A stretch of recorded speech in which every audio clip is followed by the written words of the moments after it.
today on Nat Chats, I want to talk about 5 things that I think buyers need to be aware of if they're looking to buy a property now during COVID-19. So last Sunday, the WA state government announced the easing of restrictions for COVID-19, including the ability to meet in groups of up to 10 people, which means that from this weekend, well in fact from now, we can resume home opens, albeit with appropriate social distancing and hygiene precautions still in place, which is absolutely as it should be.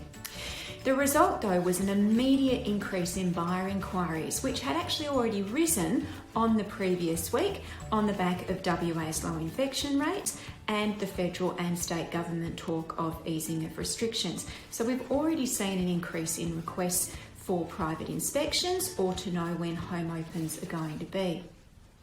Whilst we don't know what the property market is going to look like in 6 months' time, some buyers who are looking to buy now seem to be paying too much attention to online headlines and not the actual situation in the market as it stands at the moment. So, where does it stand at the moment? Well, to begin with, there is far less new property actually coming onto the market. Many potential sellers are simply choosing to stay put for the time being. And we're also coming into winter, so there is a natural decrease in the number of properties available for sale. It's always been a quieter period in terms of new listings, although that can mean it can be a good time to sell as there's less competition.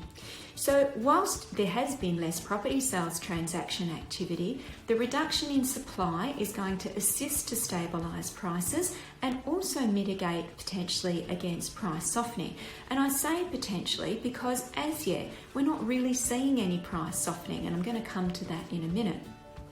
Secondly, the combination of record low interest rates, the JobKeeper package, the ability for people to access 10k in their superannuation, both now and again post 30 June, and 6-month home loan repayment holidays, albeit capitalised, means that we're not seeing people in distress having to sell.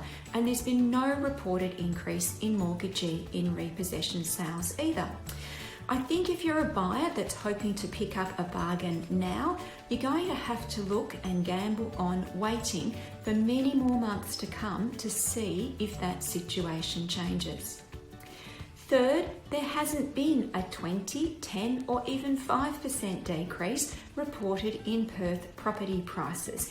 Indeed, everything that I've sold during April, which is the peak of restrictions, was either at, above or around the advertised price. Until such time as we see evidence of actual price decreases here in Perth, which is a very different marketplace to Sydney or Melbourne, sellers aren't going to be entertaining cheeky offers. There's just simply no reason for them to. That brings me to my 4th point, which is that the Perth market, let alone the Australian market, is not homogeneous. If you watch my videos, you'll hear me saying this time and time again. There has been some very interesting commentary, particularly from the real estate economic sort of forecasters and commentators in relation to the Perth market, and talk about us potentially faring much better than the eastern states. One, due to where we're at in the property cycle, which prior to COVID-19 up till the middle of March was arguably at the bottom, with our downturn in prices actually starting to show signs of an increase in those last few months, combined with the potential for our mining and agricultural industries to have a boost as overseas economies and countries try and start to kickstart once again. And finally, if you pay attention to research groups like RP Data CoreLogic, you'll know that they've done a lot of research into the property market and how it recovers after major global events and financial crises and pandemics, with the good news being that it typically bounces back quite quickly. That's assuming, of course, that there's been an impact in the first place. So for me, the upshot is that if you're looking to buy a property now and hoping to nab a bargain, you might find yourself a little frustrated and disappointed with the fact that that's probably not going to be the case. Property is a long-term investment, not a short-term speculation. It's not trying to time the market that should matter, it's your time in the market.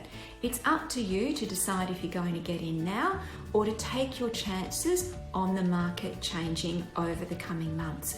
We simply don't know what's in store for the market in the months ahead, but we know that past predictions about property prices plummeting and disasters have generally proven wrong, and that buyers simply don't factor in price reductions until there's evidence that they're actually happening.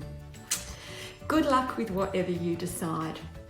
As always, if you're interested in buying or selling in the suburbs surrounding Beaufort Street, I would love to help. Call me on 0405 812 273 or email me at natalie@velcourtproperty.com.au. Have a great day.